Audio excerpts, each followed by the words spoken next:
ரதியக்கா அடுப்படியில் அக்கா பச்சை சுண்டக்காய் புளிக்குழம்பு வைக்க போகிறேன். இன்றைக்கி எப்படி செய்கிறேன்னு பாருங்கோ. இது வந்து ஒரு குழிக்கரண்டி நல்லெண்ணெய் ஊற்றிருக்கிறேன். 1/2 ஸ்பூன் ஃபுல்லாக கடுகு. இப்போ வெந்தயம் வந்து 3/4 ஸ்பூன் ஃபுல்லாக எடுத்துருக்கிறேன். வெந்தயம் வந்து நம்ம புளிக்குழம்புக்கு எப்போவுமே அக்கா அதிகமாக போடுவேன், ரொம்ப பிடிக்கும். இப்போ வெந்தயம் இங்கே பொடிஞ்சிருச்சு. நம்ம 1 கப்பு ஃபுல்லாக பெரிய வெங்காயம் 2 பெரிய வெங்காயம் பொடியாக நறுக்கி வச்சுருக்கிறேன். சின்ன வெங்காயம் போட்டால் ரொம்ப ரொம்ப நல்லது. இன்றைக்கி அக்கா கிட்ட சின்ன வெங்காயம் இல்லை, அதனால் பெரிய வெங்காயம் போட்டிருக்கேன். கொஞ்சம் வதங்கட்டும்.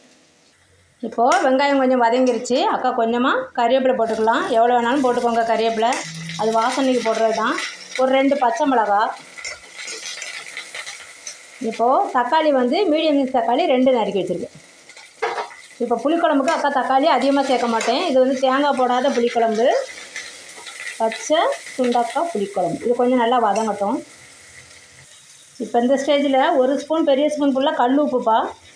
அக்கா எல்லாத்துக்கும் கல் உப்பு தான் யூஸ் பண்ணுவேன். கல் உப்பே தூள் பண்ணி வச்சுக்கிட்டு அது வந்து மற்றதுக்கு ஆம்லேட்டு அந்த மாதிரி போடுறதுக்குலாம் யூஸ் பண்ணிப்பேன். அவ்வளோதான், கொஞ்சம் நல்லா வதங்கட்டும். இப்போ வெங்காயம் தக்காளி நல்லா வதங்கிருச்சு. 1 கப்பு ஃபுல்லாக பச்சை சுண்டக்காய் எடுத்துருக்கிறேன்.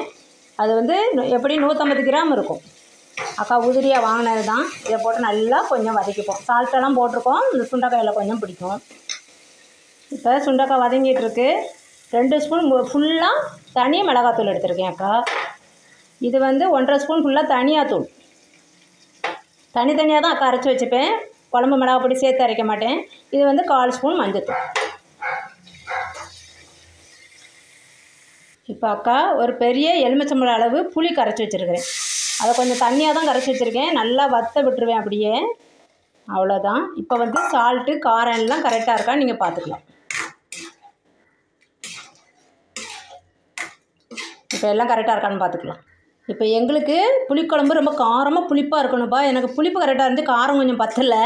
அதனால் 1/2 ஸ்பூன் மறுபடியும் மிளகாத்தூள், கொஞ்சோண்டு சால்ட்டு போட்டிருக்கேன். மறுபடியும் ஒரு 1/4 ஸ்பூன் கல் உப்பு போட்டிருக்கிறேன். கரெக்டாக வந்துருச்சு. இப்போ நல்லா கொதித்து அது வற்றணும். குழம்பு நல்லா கொதித்து வந்துட்டுருக்கு. கொஞ்சம் திக்காகிற கன்சிஸ்டன்ஷன் வந்துருச்சு.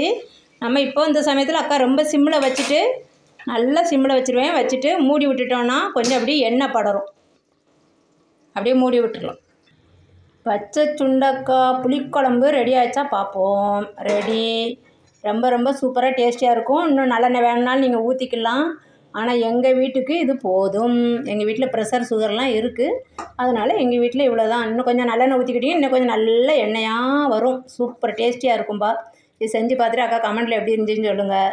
ரொம்ப கெட்டியாக இருந்தால் எங்கள் வீட்டில் போட்டு பெரட்டி சாப்பிட மாட்டாங்க. இப்படி ஊற்றி சாப்பிட்ற மாதிரி தான் இருக்கணும். அதனால் அக்கா அப்படி வச்சுருக்கிறேன். ரொம்ப ரொம்ப டேஸ்டியாக இருக்கும். செஞ்சு பாருங்கள், உடம்புக்கு ரொம்ப நல்லது. அவ்வளோதான், புளிக்குழம்பு ஆஃப் பண்ணிடலாம். இது செஞ்சு பாருங்கள். செஞ்சு பார்த்துட்டு அக்கா கமெண்ட்டில் எப்படி இருக்குது சொல்லுங்கள். ரதியக்கா அடுப்படிக்கு சப்ஸ்கிரைப் பண்ணுங்கள். தேங்க்யூப்பா.